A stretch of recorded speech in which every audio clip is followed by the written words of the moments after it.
বিসমিল্লাহির রহমানির রহিম। ভাই ও বোনেরা যে যেখান থেকে আমাকে দেখছেন এবং শুনছেন, আপনাদের সবাইকে আমার সালাম, আসসালামু আলাইকুম। আশা করি আপনারা ভালো আছেন, আমিও ভালো আছি। UK property gossip by Tasmina YouTube চ্যানেলের পক্ষ থেকে জানাই শুভেচ্ছা।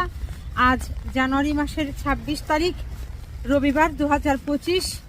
এই মুহূর্তে লন্ডনের তাপমাত্রা আছে 6 ডিগ্রি সেলসিয়াস, তবে কি অনুভব হচ্ছে মাত্র 2 ডিগ্রি সেলসিয়াসের মতো। এখন লন্ডন সময় দুপুর 1টা। অনেক বৃষ্টি হচ্ছে, যে কারণে ছাতা মাথায় দিয়ে কাজে যাচ্ছি।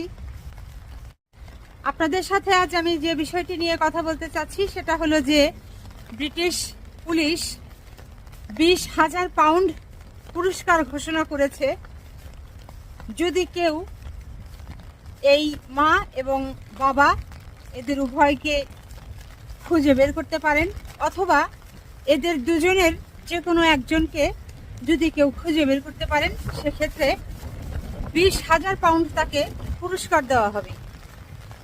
এখন কি কারণে এই একজন মা এবং বাবাকে খুঁজে বের করলে 20,000 পাউন্ড পুরস্কৃত করা হবে? এজন্য যে গত 2024 সালের জানুয়ারি মাসে একজন মা এবং বাবা তাদের নবজাতক শিশুকে একটি ব্যাগের মধ্যে ভরে একটি তোয়ালে দিয়ে পেঁচিয়ে একটা জঙ্গলের ভেতরে ফেলে রেখেছিল। আর এটি রেখেছিল পূর্ব লন্ডনের ইস্টহাম এরিয়াতে। এবং সকালবেলা একজন লোক তার পোষা কুকুর নিয়ে যখন ঘুরতে বের হয়, তখন সেই কুকুরটি এই ব্যাগটিকে শনাক্ত করে এবং কুকুরটি ব্যাগটি কাছে যায়, শুকতে থাকে। তখন কুকুরটির মালিকও সেই ব্যাগের কাছে যায়, গিয়ে দেখে যে সেখানে একজন শিশু বাচ্চা একটি বড় তোয়ালে দিয়ে পেঁচানো। তৎক্ষণাৎ পুলিশে ফোন দেয়। ঘটনাস্থলে পুলিশ চলে আসে, অ্যাম্বুলেন্স চলে আসে। আসার পর অ্যাম্বুলেন্সে করে সেই নবজাতক শিশুটিকে নিয়ে যাওয়া হয় হাসপাতালে। এবং হাসপাতালে নিয়ে যাওয়ার পর তার শরীর অনেক ঠান্ডা ছিল। তার শরীরের সেই ঠান্ডা দেখে অনুমান করা যায় যে রাত্রে শিশুটিকে ফেলে দেওয়া হয়েছিল, ওই রাত্রে লন্ডনের তাপমাত্রা ছিল -4 ডিগ্রি সেলসিয়াস। এখন একবার চিন্তা করেন যে রাখে আল্লাহ মারেকে, এই -4 ডিগ্রি সেলসিয়াস টেম্পারেচারের ভিতরে একজন নবজাতক শিশু কিভাবে সারা রাত্রি ছিল, এবং সে এখনো বেঁচে আছে, সুস্থ। যে কারণে হাসপাতালের কর্মীরা, বিশেষ করে নার্স, ডাক্তার সবাই মিলে ফ্রোজেন চলচ্চিত্রের চরিত্রের নাম অনুসারে নাম রেখেছে এই নবজাতক শিশুটির এলসা। হাসপাতালে ওই নবজাতক শিশু বাচ্চাটির অনেক ধরনের পরীক্ষা নিরীক্ষা করা হয়, তার ডিএনএ টেস্ট করা হয়। সেই ডিএনএতে ধরা পড়ে যে গত 2017 সালে এরকম পার্কের ভেতরে ব্যাগের ভেতরে ভরা তোয়ালে দিয়ে পেঁচানো একটি শিশু পাওয়া গিয়েছিল, যার নাম রাখা হয়েছিল হ্যারি। তার ডিএনএর সাথে এবং যে শিশুটি পরে পাওয়া গেছে এলসা, এর ডিএনএর সাথে মিল খুঁজে পাওয়া গেছে এবং তাদের সম্পর্কে দেখা গেছে যে তারা ভাই বোন। এর পূর্বে গত 2019 সালে একই কায়দায় এই ব্যাগের মধ্যে ভরে তোয়ালে দিয়ে পেঁচিয়ে এই পূর্ব লন্ডনেই আরও একটি পার্কে আরও একটি বাচ্চা পাওয়া গিয়েছিল, যে বাচ্চার নাম হচ্ছে রোমান। এবং তারও ডিএনএ টেস্ট করে দেখা গেছে যে এই 2019 সালে পাওয়া বাচ্চাটি রোমান, 2017 সালে পাওয়া বাচ্চাটি হ্যারি এবং 2024 সালের জানুয়ারি মাসে পাওয়া এই মেয়ে বাচ্চাটি, যার নাম এলসা, এরা তিনজনেই আপন ভাই বোন, অর্থাৎ একই মায়ের পেটের সন্তান, একই বাবা দ্বারা এদের জন্ম হয়েছে। আসলে আজ কথা বলা খুব কঠিন হয়ে পড়েছে।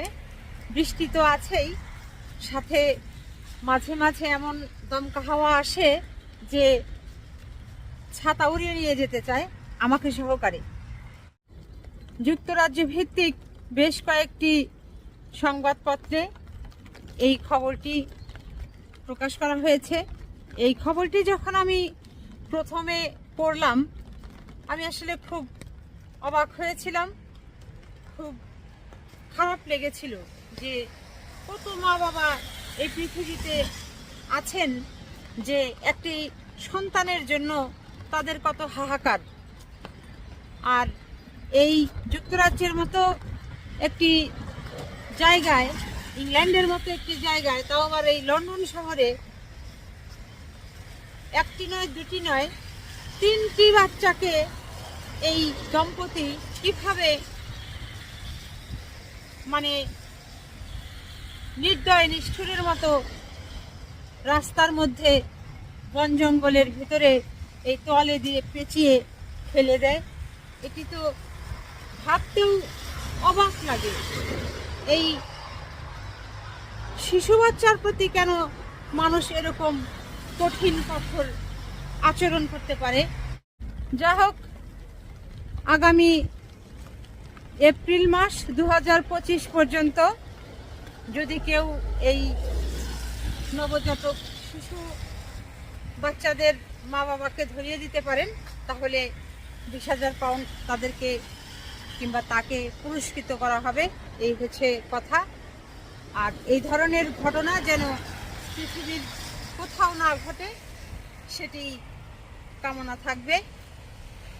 এখানে আরও একটি বিষয় বলে রাখা ভালো যে এই লন্ডন পুলিশ নবজাতকের মাকে খুঁজছেন এজন্য যে